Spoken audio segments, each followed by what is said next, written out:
এবার বাংলাদেশ সহ ৯টি দেশের ওপর পর্যটন ও কর্ম ভিসার উপর অস্থায়ী নিষেধাজ্ঞা ঘোষণা করেছে সংযুক্ত আরব আমিরাত।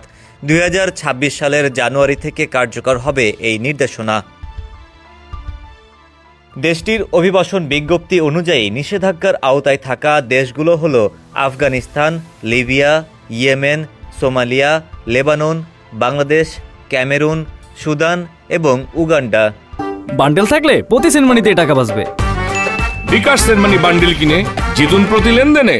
সংযুক্ত আরব আমিরাতে ভ্রমণ, কাজ কিংবা ব্যবসায়িক উদ্দেশ্যে প্রবেশ করতে ইচ্ছুক বিদেশি নাগরিকদের জন্য ভিসা একটি অপরিহার্য নথি। তবে এবার ৯টি দেশের উপর বিধিনিষেধ আরোপ করল আমিরাত।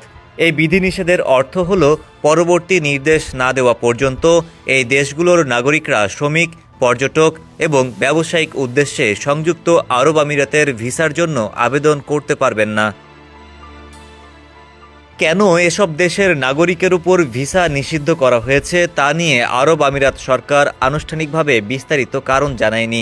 তবে বিভিন্ন সূত্রে জানা গেছে এর সম্ভাব্য কারণগুলো হতে পারে নিরাপত্তা উদ্বেগ, সন্ত্রাসবাদ বা বেআইনি কার্যকলাপ থেকে আমিরাতের নাগরিকদের সুরক্ষিত রাখা।